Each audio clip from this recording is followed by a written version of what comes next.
ایک مرتبہ میں ٹبہ سلطان پور جانے کا موقع ملا تو بیان کے بعد ایک صاحب آئے اپنے جوان بیٹے کو لے کے. وہ وکیل صاحب تھے اور دہریے تھے. ماں باپ کو انہوں نے بہت پریشان کیا ہوا تھا. تو والد کہنے لگا جی کہ یہ میرا بیٹا ہے, سائنس پڑھا ہے اور پتہ نہیں اس کا دماغ کیا خراب ہوا کہ یہ کہتے ہیں کہ میں اللہ تعالیٰ کے وجود کو نہیں مانتا. اب باپ بڑا پریشان. میں نے وکیل صاحب سے بات کی. وکیل صاحب کہنے لگے جی کہ میں تو ہوں سائنس پڑھا ہوا, مشاہدہ کرتا ہوں کسی چیز کا تو مانتا ہوں, سنی سنائی باتیں میں نہیں مانتا. میں نے اسے سمجھانے کی کوشش کی مگر وہ سمجھنے کے لیے تیار ہی نہیں تھے. جب کوئی بندہ سمجھنے کے لیے تیار نہ ہو تو اس کو سمجھانا بڑا مشکل کام ہوتا ہے. مجھے بھی اندازہ ہو گیا کہ اب یہ گھی ٹیڑھی انگلی سے نکلے گا, سیدھی انگلی سے نہیں نکلتا. تو میں نے اس سے پوچھا کہ بھئی یہ بتاؤ کہ تم واقعی سنی سنائی بات کو نہیں مانتے؟ کہنے لگا نہیں, میں سائنس پڑھا ہوا ہوں, مشاہدے سے میں کوئی چیز دیکھتا ہوں تو مانتا ہوں ورنہ نہیں مانتا. میں نے اس کو پکا کر لیا. جب اچھی طرح پکا ہو گیا تو میں نے تھوڑی سی ادھر ادھر کی بات بدل کے پھر ان سے پوچھا وکیل صاحب آپ کا نام؟ کہ جی یہ. آپ کے والد کا نام؟ کہتے ہیں جی یہ.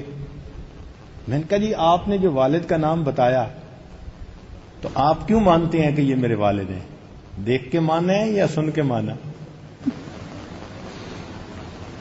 تو میں جب آپ سے پوچھ رہا ہوں کہ باپ کا نام کیا, آپ کہیں مجھے پتہ ہی نہیں. اب تو باپ اس کا جو ہے نا غصے میں کہتے ہیں ہاں بالکل ٹھیک, تو کہہ میرا باپ مجھے کوئی نہیں پتا کون ہے. اب تو پریشان کہ سارے شہر میں یہ بات اگر پھیل گئی تو میرا کیا بنے گا. کہتے ہیں نہیں جی میری امی نے مجھے بتایا یہ تمہارا باپ ہے. میں نے کہا تمہاری امی تو پھر بھی جھوٹ بول سکتی ہے. اگر تم ماں کے کہنے پہ باپ کو باپ مان لیتے ہو تو کیا نبی علیہ السلام کے کہنے پہ ہم اللہ کے وجود کو نہیں مان سکتے؟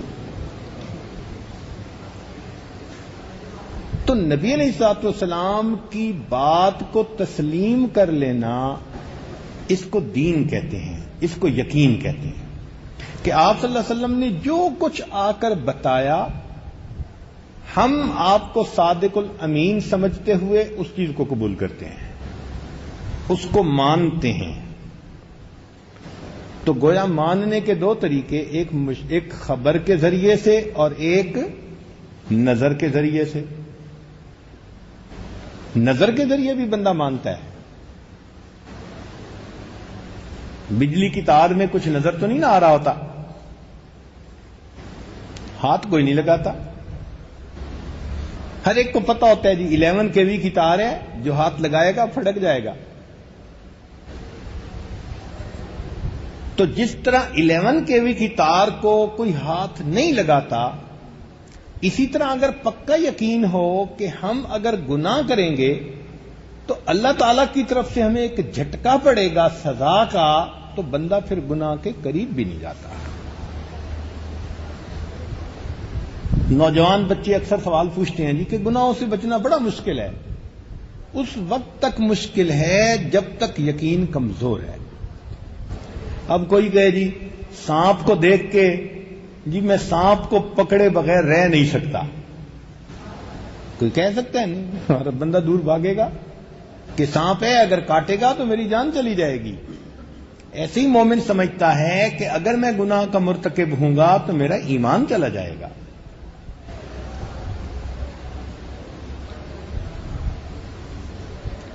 آج کل کے لوگ ڈاکٹر کے کہنے پہ کئی چیزیں چھوڑ دیتے ہیں. شوگر کا مریض ڈاکٹر کے پاس جاتا ہے, ڈاکٹر کہتا ہے کہ آپ نے آج کے بعد چینی نہیں کھانی اور تم نے چکنائی نہیں کھانی اور چاول نہیں کھانے اور فلاں نہیں کھانے, یہ تمہیں نقصان دیں گے. اور یہ بندہ ڈاکٹر کے کہنے پر یہ سب چیزیں چھوڑ دیتا ہے. تو کیا نبی علیہ السلام کے بتانے پر ہم گناہوں کو نہیں چھوڑ سکتے؟ نبی علیہ السلام نے بھی بتایا کہ اگر تم یہ اعمال کرو گے تو اللہ تعالیٰ تم سے ناراض ہوں گے, تمہیں دنیا میں بھی ذلت ہوگی, آخرت میں بھی سزا ہوگی.